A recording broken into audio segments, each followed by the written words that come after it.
하나님 말씀 보겠습니다. 창세기 12장 2절과 3절을 우리 함께 읽죠. 내가 너로 큰 민족을 이루고 내게 복을 주어 내 이름을 창대하게 하리니 너는 복이 될지라. 너를 축복하는 자에게는 내가 복을 내리고 너를 저주하는 자에게는 내가 저주하리니 땅의 모든 족속이 너로 말미암아 복을 얻을 것이라 하신지라. 아멘. 주께서 이 말씀을 통해서 우리에게 필요한 은혜를 허락해 주실 줄로 믿습니다. 오늘은 성경이 말하는 건 14번째 하나님께서 소개하시는 구원의 원리에 대하여 말씀을 나누려고 합니다. 우리는 지난주 믿음과 순종으로 새롭게 태어나는 백성에 대한 이야기들을 나눴습니다. 이스라엘과 성도에 대한 이야기였죠. 하나님께서는 출애굽한 이스라엘 백성에게 가나안으로 향한 광야 여정을 밟게 했습니다. 하지만 광야 1세대들은 하나님의 뜻을 잘 알지 못하였고 자신들을 위한 광야의 여정을 밟을 뿐이었습니다. 고통스러웠겠죠. 특히 가나안으로 들어가는 관문과 같은 여리고에 정탐꾼을 보낸 후 그 정탐꾼이 돌아와서 한 보고의 내용을 봤을 때는 10대 2로 압도적인 차이로 자신들이 원하는 바를 주장하는 그런 내용이 나왔습니다. 무엇입니까? 하나님의 뜻을 외면하는 얘기였죠. 하나님의 뜻은 무엇이었어요? 가나안 땅을 너희들에게 주겠다 였습니다. 그런데 10명의 정탐꾼은 아닙니다. 거기에 있는 자손들은 아낙 자손처럼 크고 힘이 있어 보이고 거기에 나와 있는 소산들은 너무나 풍성하여서 우리는 감히 바라볼 수가 없습니다. 우리는 저들이 눈에 메뚜기처럼밖에 보이지 않습니다. 이렇게 보고를 했단 말이에요. 그랬더니 이스라엘 모든 사람들이 다 동요하기 시작했고 결국 그들의 뜻에 쫓아 그들의 뜻이 무엇입니까?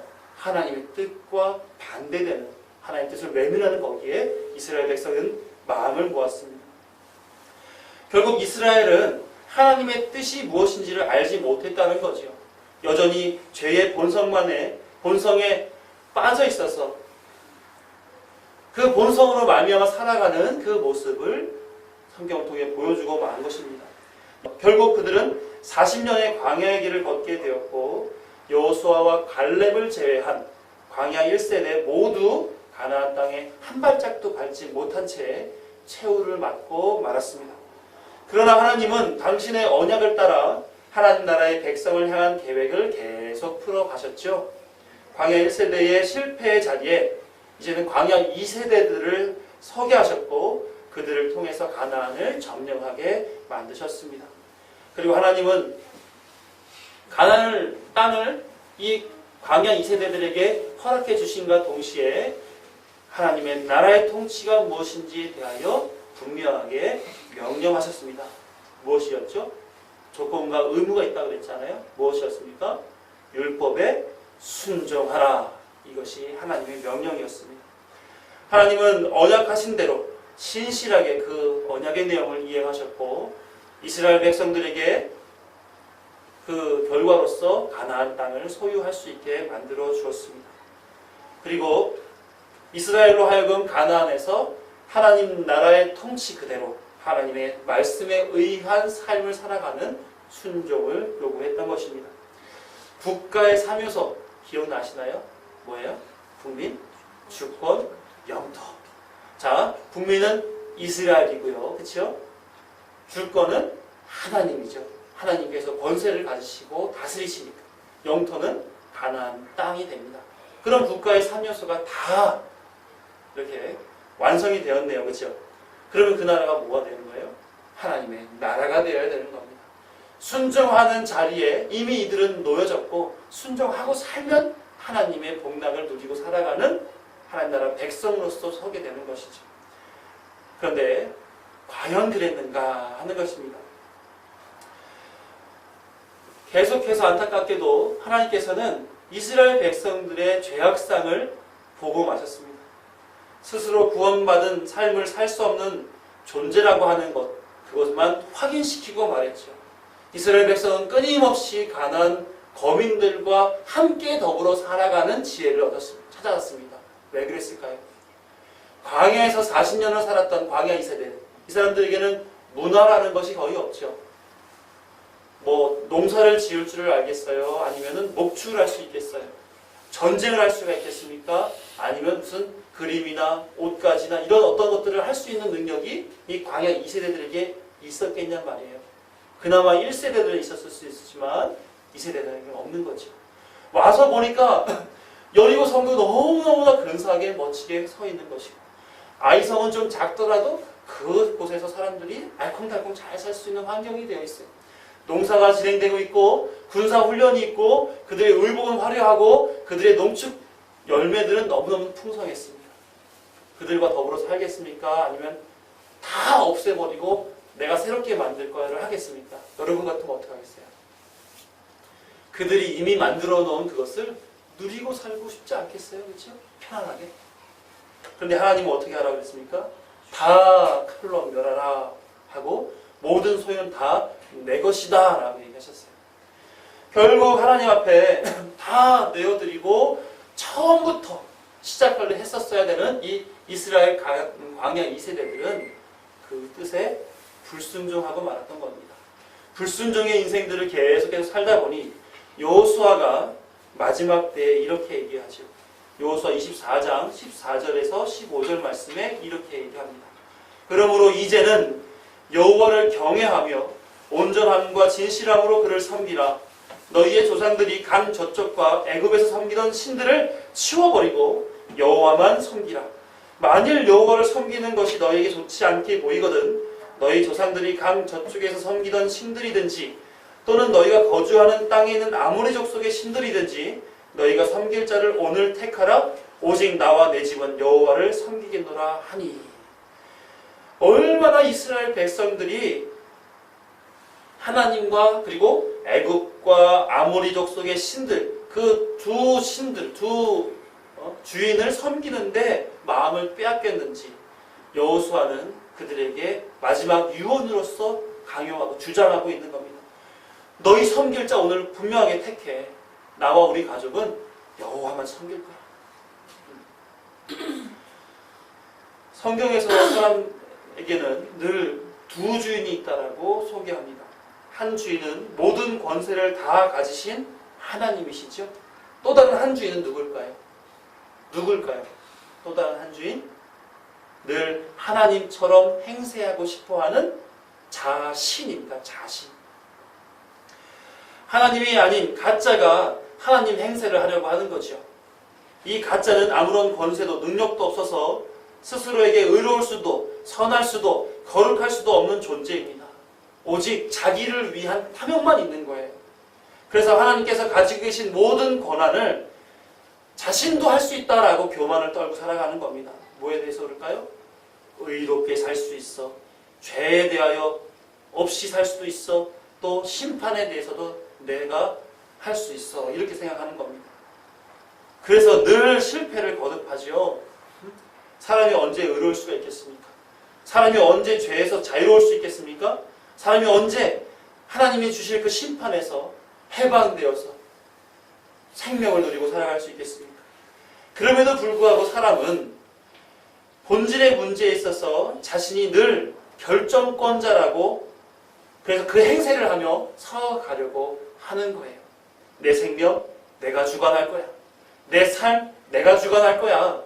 내 양식, 내 노력, 내 인기, 내 명예, 내 관계들 다 내가 주관하고 내 뜻대로 만들어가며 나로 향해서 만들어질 수 있도록 나는 이루어낼 거야.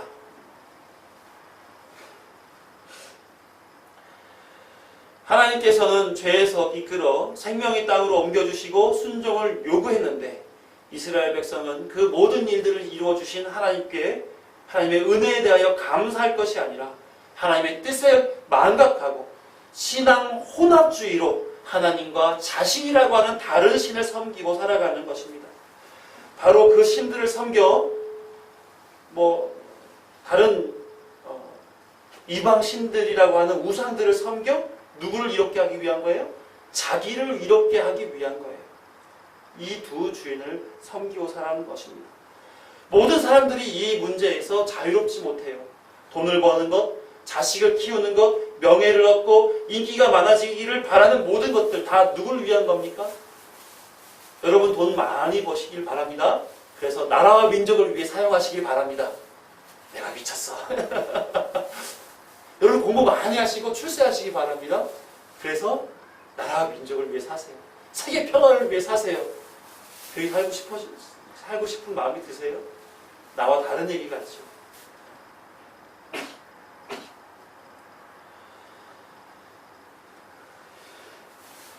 속으로 혹시 나는 아닌데 나는 진짜 우리 자식들 그들을 위해서 살지 나는 자식이 나를 위해서 산다고 생각 안 하는데 난 돈 번 거 다 좋은 일 쓸 건데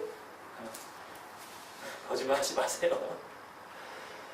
내가 원하는 대로 되지 않아서 실망하고 자존심 상해하고 외로워하고 한숨 짓는 때가 있지 않습니까? 그렇죠? 그런 적 없으세요? 우리가 언제 주신 이도 하나님이시고 거두시고 가시는 이도 하나님이십니다 라고 고백하면서 자족하며 살아왔느냐 말이에요. 그렇지 않잖아요. 그런데도 불구하고 하나님 우리를 사랑하고 계신다는 게 놀랍지 않습니까? 사람은 실패의 삶을 살아갑니다. 늘 실패를 경험하는 것이 사람의 인생이에요. 그러면 그 실패를 다시금 돌이켜 복으로 인도하시는 일은 누가 하시는가? 하나님이 하신다는 그 사실을 성경에 기록되어 사사기의 내용이 그렇습니다. 하나님은 순종을 요구하시고 사람은 끊임없이 하나님과 자신을 두 주인을 섬기고 살아갑니다.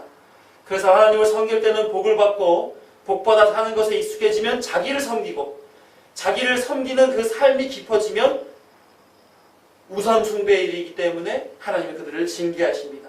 그러면 하나님 앞에 어떻게 해요? 바짝 엎드려서 용서를 구하죠.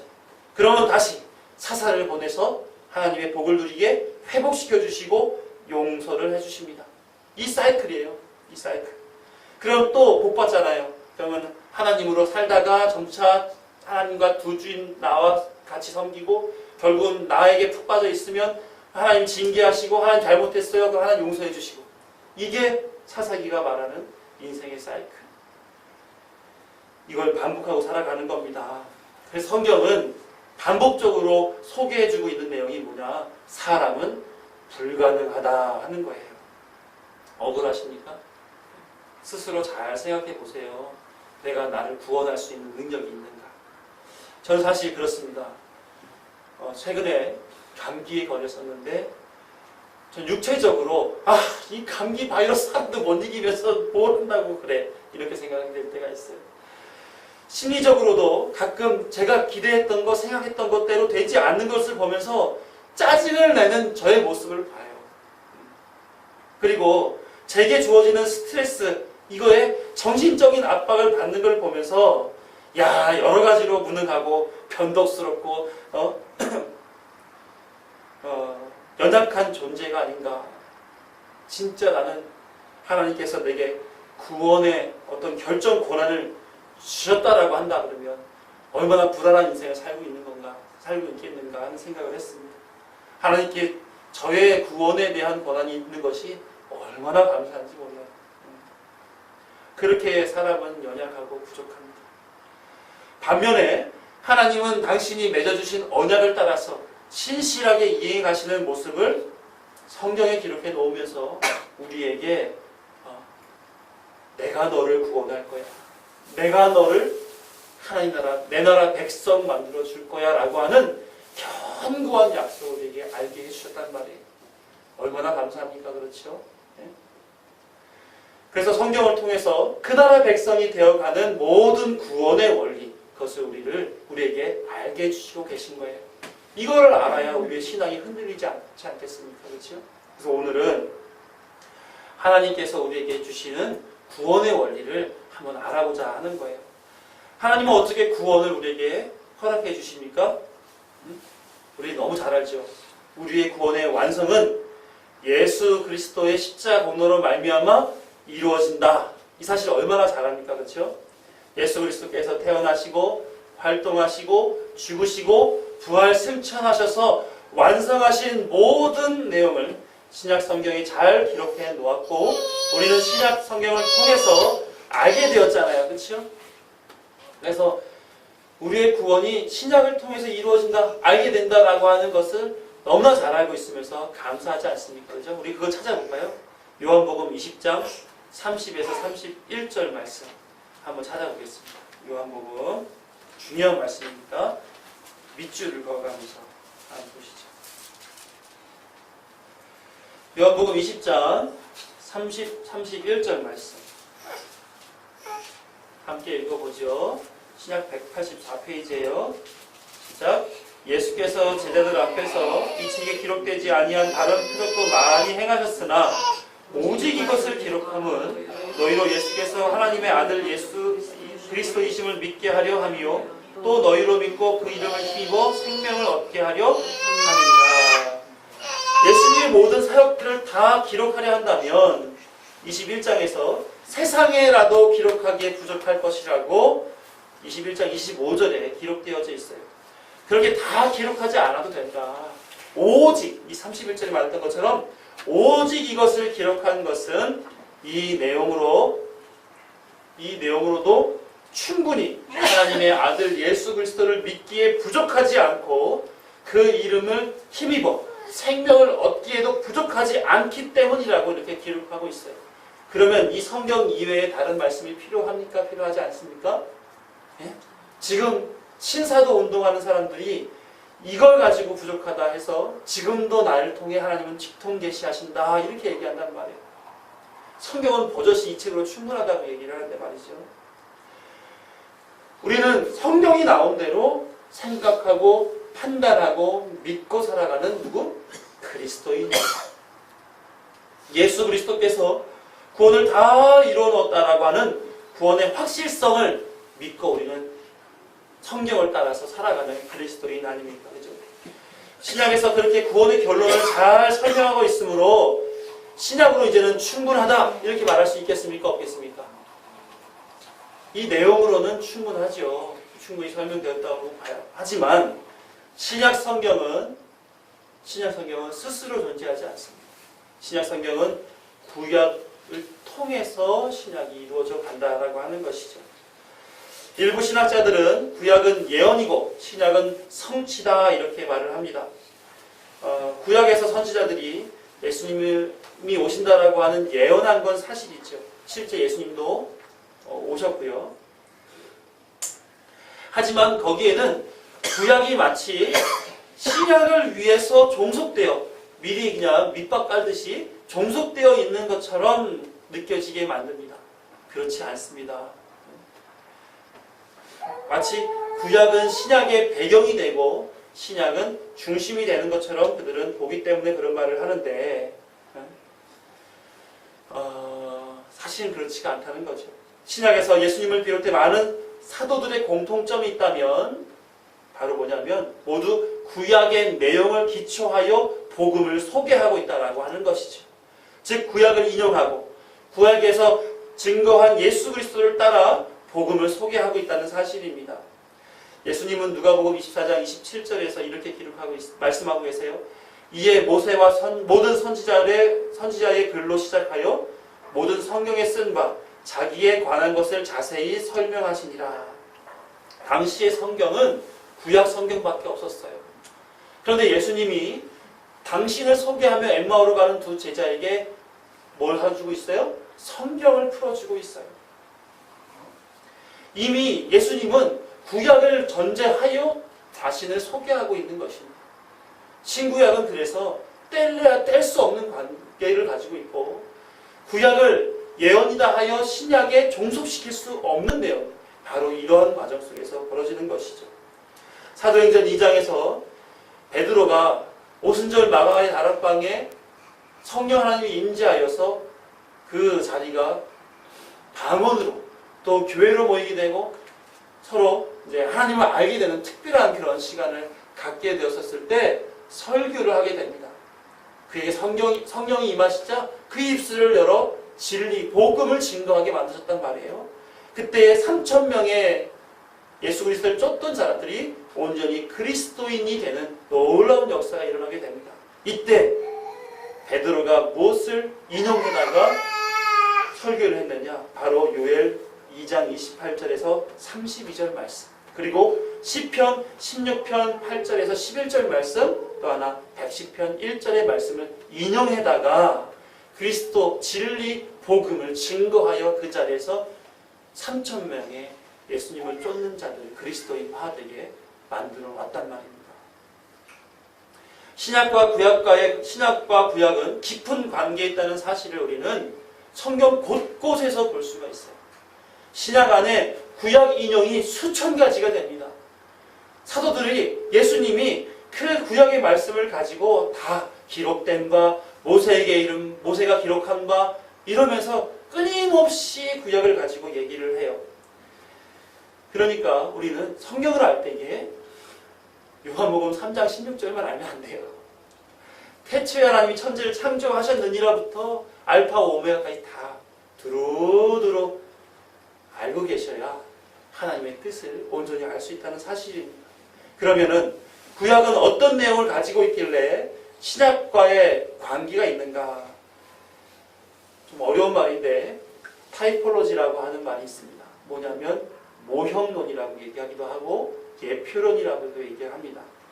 예수 그리스도의 존재와 사역을 구약에서 미리 모형으로 예표로 상징적으로 소개해주고 있다 하는 것입니다. 그걸 이론화시킨 거죠.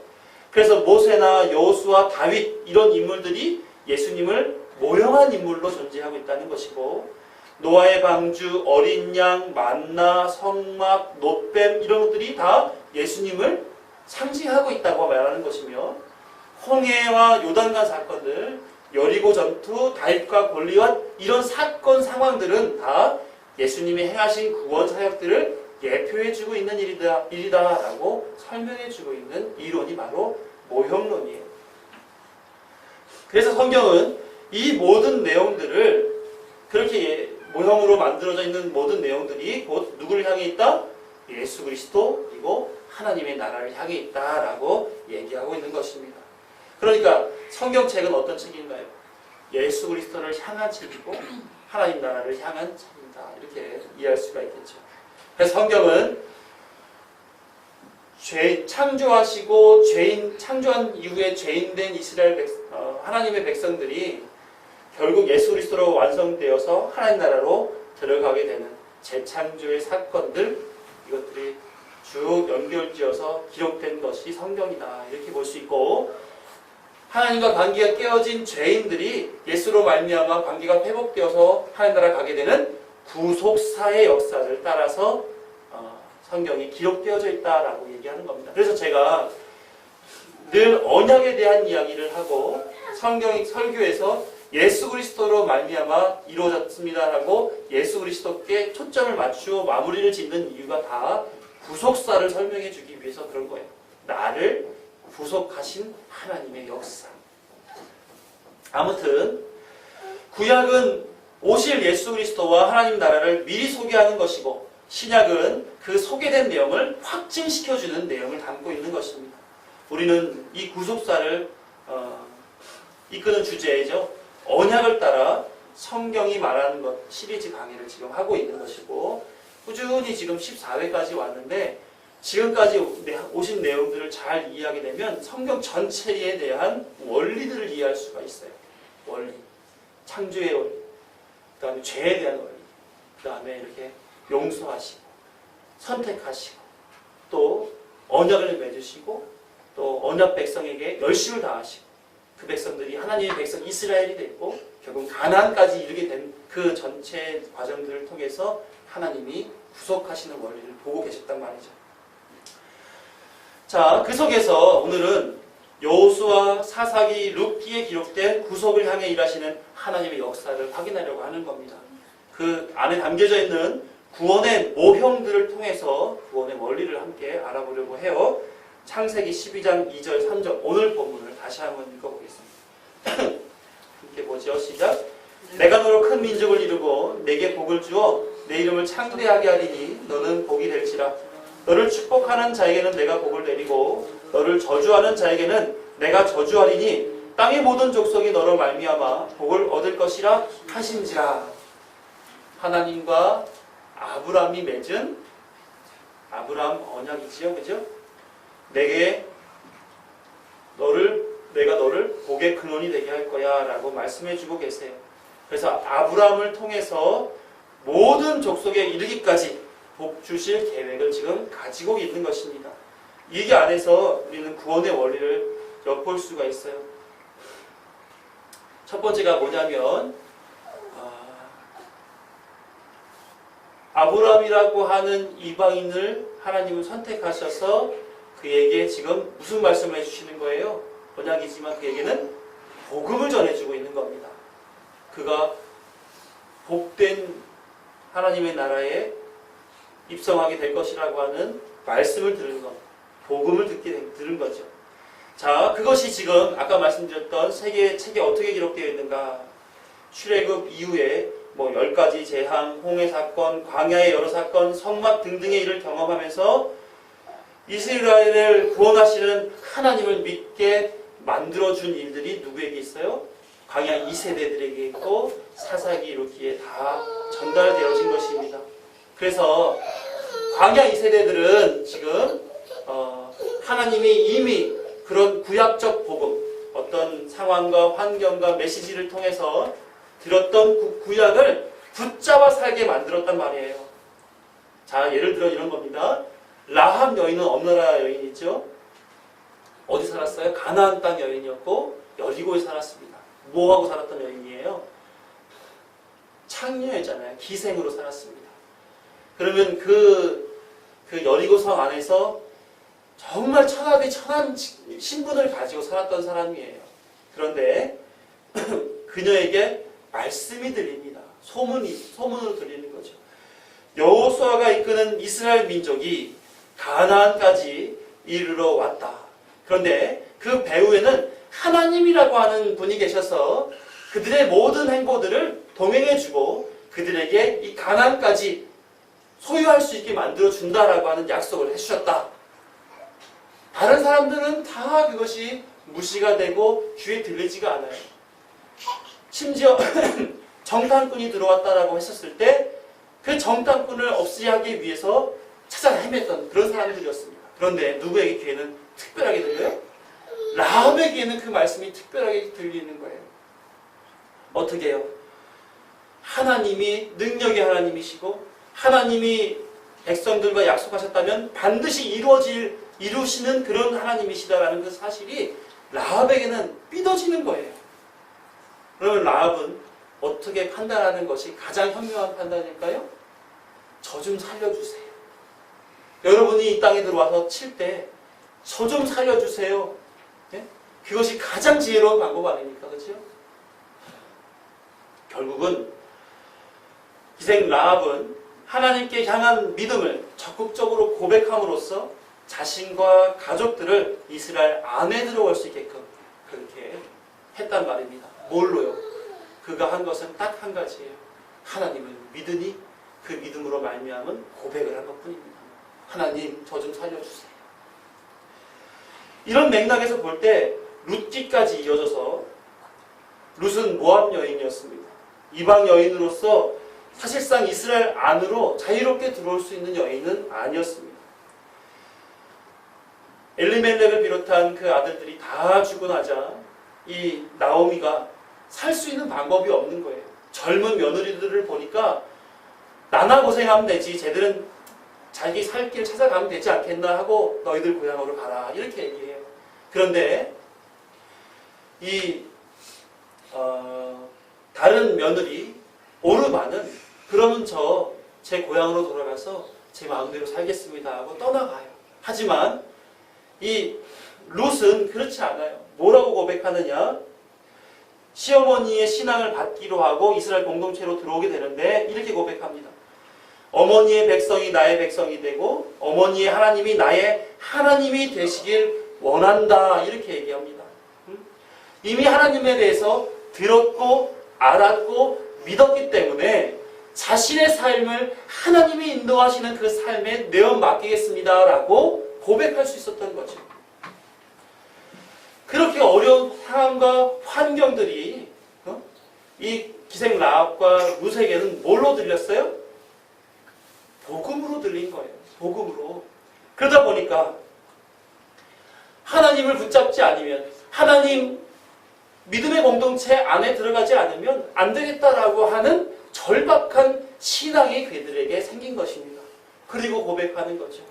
하나님이 나의 하나님 되시길 원합니다. 그렇죠? 하나님 저를 살려주세요. 이렇게 나오는 거예요. 하나님은 그렇게 복음을 듣고 자신의 마음을 다하여 신앙의 고백을 하는 이들에게 은혜를 베풀어 주신다는 것이죠. 그리고 구원의 대로에 오르게 인도해 주신다라고 하는 것입니다. 그래서 어떻게 됐어요? 아브라함에게 허락했던 그 아브라함 언약, 모든 족속이 복을 받을 것이다 라고 했던 그 일들이 이루어지는 시발점들을 보게 만들어줘요. 이방 여인들이 구원받는 그 자리에 들어올 수 있게 되는 것. 자, 조심해야 될 것은 이들에게 보이고 들렸던 이 복음, 사실은 복음이 맞습니다. 맞는데 이 복음은 실체가 아니라는 거죠. 복의 실체는 뭐예요? 누구예요? 진정한 복음이 누구예요? 예수 그리스도. 그 예수 그리스도가 있다라고 하는 것, 있을 것이다라고 하는 것, 완성해 줄 것이다라고 하는 것을 미리 모형적으로 소개해 주고 있는 것입니다. 구원의 도구로서 복음은 동일한 능력이 있지만 실체가 아니었던 거죠. 아브라함에게 있었던, 라합에게 있었던, 룻에게 있었던 복음은 실체가 아니었어요. 복음일 뿐이었죠. 실체는 누구? 예수 그리스도. 두 번째로 구원의 원리가 무엇이었는가? 한 사람 지도자를 세우시고 하나님의 뜻을 모두가 따르게 한다라고 하는 구원의 원리가 있습니다. 하나님은 모세를 통해 이스라엘을 애굽에서 인도하여 냈습니다. 모세의 역할을 한 가지로 말한다면 하나님의 뜻, 그 뜻을 뭐예요? 이스라엘의 구원이지요. 이것을 실현시키는 그 일을 맡기셨던 거예요. 그래서 모세는 하나님의 편에 서서 하나님 뜻을 전하고 가르치고 지키고 살도록 하는 선지자의 역할을 감당했습니다. 반대로 이스라엘의 대표로서 이스라엘 사람들을 등에 지고 하나님께 나아가서 그들의 죄를 용서해 주옵소서라고 고백하는 제사장의 역할을 동시에 감당했던 것입니다. 하나님의 대표로서 모세, 사람의 대표로서 모세. 그래서 이렇게 선지자적, 제사장적 역할을 동시에 하는 그런 사람을 뭐라고 부르냐면 중보자, 이렇게 얘기를 합니다. 중보자. 그래서 모세는 중보자의 실체는 아니나 모형으로서 중보자의 역할을 감당했던 사람이에요. 그 중보자의 실체는 누구? 예수 그리스도 아닙니까? 그죠? 하나님과 죄인들 중간에서 그 하나님과의 죄인의 막혔던 담, 가려졌던 막 이런 것들을 찢고 부시고 하나가 될 수 있게끔 중보의 역할을 온전히 한 화해를 이룬 분, 바로 예수 그리스도를 모형해주는 인물이 바로 모세다라는 것입니다. 이 중보자 안에는 특별한 사상이 담겨져 있는데 대표 사상과 대속 사상이라는 것이 담겨져 있어요. 쉬워요. 말이 어렵지만 내용은 쉽습니다. 성경에는 이 대표 사상이라는 것이 많이 활용되어져요. 첫째 아담, 누구의 대표예요? 모든 인류의 대표죠. 그렇죠? 아브라함, 믿음의 조상 아브라함, 믿음의 자손들의 대표적인 인물이죠. 모세, 이스라엘 백성의 대표, 여호수아, 모세에 이어서 이스라엘의 지도자, 사사, 힘들어하고 하나님께 고백했던 이들에게 나타나서 사사, 하나님의 뜻을 전하는 선지자적인 역할을 하는 대표. 이 외에도 11조, 우리의 소유 번 돈의 10분의 1을 드리는 11조, 이거 아니에요. 11조는 신앙 고백입니다. 우리의 모든 신앙의 대표로서 하나님께 우리의 신앙을 고백하고 올려드립니다라는 입장에서 11조라는 얘기예요. 또 제사장들도 각 지파별로 레위 지파들이 배치되어졌는데 이 지파의 장자로서 역할을, 대표성을 가지고 했던 사람들이 바로 레위 지파이자 제사장들이 있습니다. 더 나아가서 아브라함으로 말미암아 형성된 이스라엘, 야곱의 아들들이죠. 이스라엘은 뭐의 대표성을 가져요? 모든 족속의 대표성을 갖습니다. 그렇죠? 성경은 이렇게 계속해서 대표 사상을 가지고 있어요. 이해가 되셨죠? 대속 사상이라는 말이 있습니다. 이것도 많이 사용돼요. 대속 사상은 어떤 식입니까? 하나님은 죄인들의 죄를 용서하시기 위해서는 반드시 뭐가 있어야 된다? 피 없으면 용서 안 해줘예요. 그렇죠? 제물의 희생으로 인해 용서를 받도록 하셨습니다. 죄인은 저지만 저를 대신하여 양이 피를 흘려 하나님 앞에 제사가 드려지게 되면 제가 용서받는다는 거예요. 계속해서. 자, 그러니까 두 가지의 요소가 성경에 기록되어 있으면서 그것으로 인하여 하나님은 뭐한다? 그런 것을 이용해서 구속하신다, 구원하신다라고 하는 거죠. 그것을 누가 이루어주냐? 중보자각을 다 이루어가는 거예요. 두 요소를 다 완성해 줍니다. 어떻게 해요? 사람의 대표로서 하나님의 뜻을 이끄는 역할을 하고 동시에 자신을 희생하여 사람들의 죄를 대신 용서를 구하는, 하나님께 회복을 구하는 그런 역할을 누가 해? 중보자가 하는 거죠. 그래서 모세를 중보자의 모형으로 봅니다. 그리고 이후에 여호수아가 그 일을 담당하여 한 사람 지도자로서 서가죠. 그래서 여호수아의 이름의 뜻이 무엇인지 아세요? 무엇인지 아세요? 여호와는 구원이시다. 이런 뜻입니다. 자, 하지만 모세로부터 계속해서 이스라엘 백성은 반복적으로 실패하는 모습을 보여줍니다. 그때마다 하나님은 그들을 향한 언약을 신실하게 이행하시면서 용서하시고 회복해 주셨어요. 그 방법이 이렇습니다. 어떻게 하셨냐면 사사기 3장 10절에 여호와의 영이 그에게 임하셨으므로 그가 이스라엘의 사사가 되어, 이렇게 돼요. 또 사사기 6장 34절에도 여호와의 영이 기드온에게 임하시니 기드온이, 이렇게 됩니다. 이외에도 11장 29절, 13장 25절, 14장 19절, 15장 14절, 19절 마찬가지로 하나님의 영, 여호와의 영이 한 지도자에게 임하여 역사하시어 이스라엘 백성들을 구원하는 일들을 해나갔단 말이에요. 즉 하나님은 한 지도자를 통해 하나님과 백성과의 관계를 유지시켜주는 역할을 끊임없이 했습니다. 그런 사람들을 뭐라고 부른다고요? 중보자, 이렇게 불러요. 중보자, 실체가 있고 중보자를 모형적으로 설명해 주었다는 것을 우리는 생각하고 들으셔야 됩니다. 마지막으로 구원에 있어서 원리 세 번째는 뭐냐면 하나님께서 다 이루셨다라고 하는 겁니다.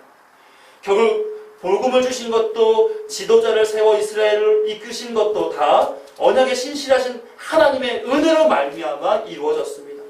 하나님은 하나님 나라를 다스릴 때에 누구의 도움도, 누구의 협조도 필요하지 않습니다. 하나님은 말씀하시고, 하나님은 율법을 주시고, 하나님은 사랑하시고 용서하시고 모든 것을 허락해 주심으로 다 이루어내신단 말이에요.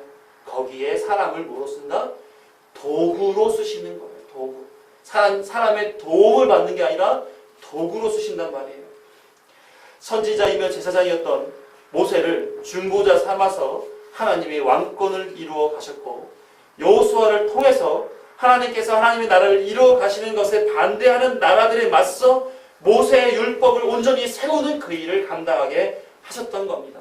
그렇죠? 우선 죄인의 공동체였던 이스라엘 안에 하나님의 나라의 통치를 담아주시고, 이어 죄의 세상이었던 가나안 땅에 하나님의 나라 통치가 침범에 들어가는 일을 행하신 것입니다. 무슨 말씀인지 이해가 되셨어요? 구원을 하실 때는 하나님이 저가 내 복음을 듣고 나를 선택하여 따라올 것을 기다리시지 않으신다는 말이에요. 하나님은 직접 그 영적 불모지와 같은 그런 암흑과 같은 공허한 그곳에 하나님이 직접 복음을 들어가게 만드셔서 그로 하여금 하나님의 은혜를 입게 만들어 주신다는 얘기입니다. 사랑하는 성도 여러분, 여러분이 그리스도인 되게 된 것이 여러분의 선택에 의한 것입니까? 아니면 하나님의 놀라운 역사 때문에 그렇습니까? 그것을 보면 우리는 쉽게 이해할 수가 있잖아요. 그렇죠? 우리는 그래서 뭘 확인합니까? 하나님의 주권을 확인하고, 하나님의 구원을 확인하고, 하나님 백성으로서의 신분을 확인하고 살아가는 것 아니겠어요? 이 세 가지 구원의 원인들, 이 모든 것들은 다 구원을 주시기 위해서 하나님께서 성경에 반복적으로 이루어주신, 행하신 하나님의 열심인 것입니다. 그 열심들이 결국은 어디로 귀결되게 돼요? 어디로? 예수 그리스도로 귀결되게 됩니다. 예수 그리스도. 예수 그리스도라고 하신 그분이 하셨던 모든 일하신 그 복음, 그것을 듣게 하시고, 또 예수 그리스도라고 하는 한 믿음의 지도자, 그를 통하여서 하나님의 뜻을 온전히 이루어 가시고, 결국은 그것이 다 하나님의 뜻 가운데 있었던 일들이다라는 것을 우리에게 성경을 통해서 알게 해준 것입니다. 자, 쉽게 설명을 다시 한번 드릴 거예요. 잘 들어보세요. 처음에 하나님은 에덴 동산을 만드셨습니다. 그렇죠? 하나님 나라의 모형이에요. 하나님 나라의 모형. 거기에 대표를 가진 누가 있었습니까? 아담이 있었습니다. 그리고 하나님이 그 나라에서 통치를 하셨어요. 뭘로? 선악과를 따먹지 말라. 그것을 먹으면 정령 죽으리라. 다스렸단 말입니다. 근데 아담은 어떻게 했습니까? 인류의 대표로서 불순종했어요. 결국은 하나님과 아담은 단절되었고, 대표성을 가진 아담의 역할 때문에 모든 인류가 다 하나님과 단절된 죄인의 상태가 되었습니다. 이것을 처음 것이라고 얘기를 할 수가 있죠. 그런데 종국에는, 마지막 때는 어떻게 돼요? 하나님 나라가 완성이 됩니다. 그렇죠? 어떤 거라고 성경에 써 있어요? 새 하늘과 새 땅, 거룩한 섬 새 예루살렘. 그렇죠? 거기에는 누가 인류의 대표로 와 계세요? 바로 예수 그리스도가 계십니다. 중보자였던 예수 그리스도. 그가 했던 일은 뭡니까? 사람이 하지 못했던 그 순종을 예수님은 완성해 내신단 말이에요. 그래서 하나님과 모든 하나님의 백성들이 단절되었던 것이 하나가 되는, 회복이 되는 그 일들을 이루어가는 겁니다. 그것이 바로 뭐예요? 구원인 거죠. 그것의 이전 것이, 처음 것이 새 것이 되는 역사를 이루어가는 거예요. 이게 처음과 끝입니다. 하나님께서는 다 이루셔요. 그러면 처음과 끝, 그 중간의 것들은 다 뭐겠어요? 끝을 설명해 주기 위해서 만들어 놓은 모형들인 거예요. 예화, 예증, 상징, 이런 것들인 거예요. 그러니까 우리는 성경을 볼 때 하나님께서 이루어 놓으실 그 마지막 때를 향해 나아가는 설명으로서 모형적으로, 예표적으로, 상징적으로, 히브리서에 보면 그림자로서 그것을 볼 수 있어야 되는 것입니다. 자, 구원에 대해서 하나님께서는 세 가지 구원의 원리를 이 책에 담아놨습니다. 첫 번째가 뭐였죠? 첫 번째가 뭐였어요? 구약적 복음을 듣게 하신다. 우리도 복음 듣고 여기 있잖아요. 그렇죠? 또 두 번째, 하나님은 한 지도자를 세우신다. 지도자, 우리는 누굴 따르고 있습니까? 예수 그리스도를 따르고 있죠. 이 모든 일을 다 누가 하신다? 하나님이 하신다. 이것이 구원의 원리가 되겠습니다. 사랑하는 성도 여러분, 구원은 신약을 통해서 잘 소개되어 있지만 분명히 구약의 내용을 근거로 이루어 놓았습니다. 구약은 신약에서 구체화된 내용들을 미리 모형적으로 소개해주고 있는 것입니다. 그래서 우리가 성경을 읽을 때는 신구약을 조화롭게 읽어야 됩니다. 그래서 말씀하고자 하시는 것을 온전히 하나하나 알아가면서 읽어야 되는 그런 숙제가 있는 거죠. 우리는 여호수아와 사사기, 룻기를 통해서 그 안에 담고 있는 구원에 대한 원리를 확인했습니다. 첫째, 하나님은 구원을 소개하는 복음을 이스라엘의 역사 안에 담아두셨다. 말씀과 문제 해결과 하나님과의 관계를 통해서 복음을 전해주고 있는 것입니다. 진정한 복음을 향한 모형으로서 구약 복음을 전해주신 것이죠. 두 번째, 구원을 어떻게 이루신가? 하나님은 지도자를 세우시고 그를 중심으로 구원을 향한 길을 걷게 이스라엘을 이끌어 가셨습니다. 그리고 그 지도자를 중보자로 세워서 하나님과 사람과의 관계의 중심자 역할을 하도록 했죠. 이 중보자는 실체이신 예수 그리스도를 모형하는 모습으로 서 있는 것 우리는 알 수가 있습니다. 세 번째, 이 모든 구원은 전적으로 하나님께서 행하시는 바다라는 거예요.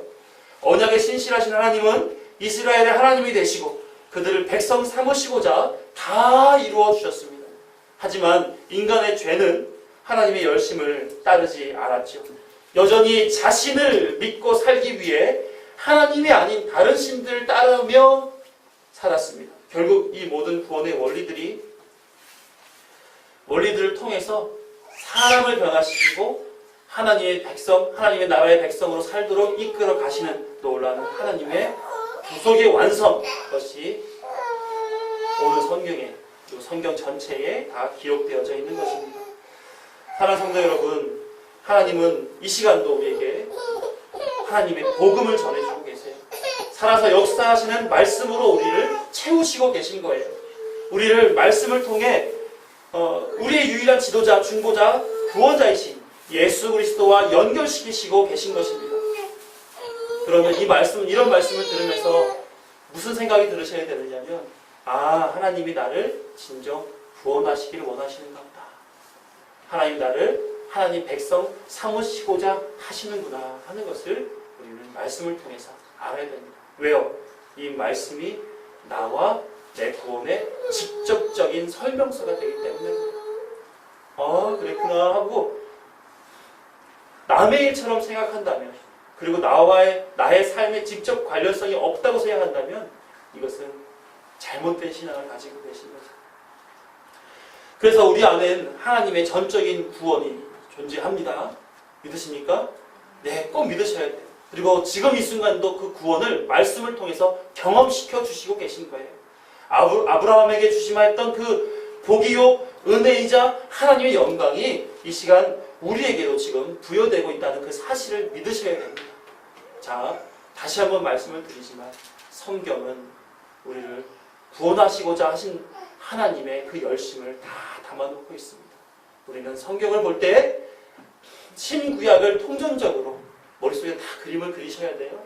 통전적으로 하나님이 어떻게 이루어갔는가 하는 그 역사 속에서 하나님의 마음과 예수 그리스도의 구속의 완성, 이것을 우리는 잘 알고 성경을 읽으며 우리의 신앙을 만들어 가야 된다는 것입니다.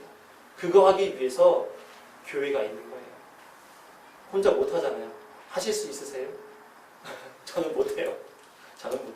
함께 해 가시자는 거예요. 하나님을 사랑하고 이웃을 사랑하는 마음을 가지고 말이죠. 기도하겠습니다.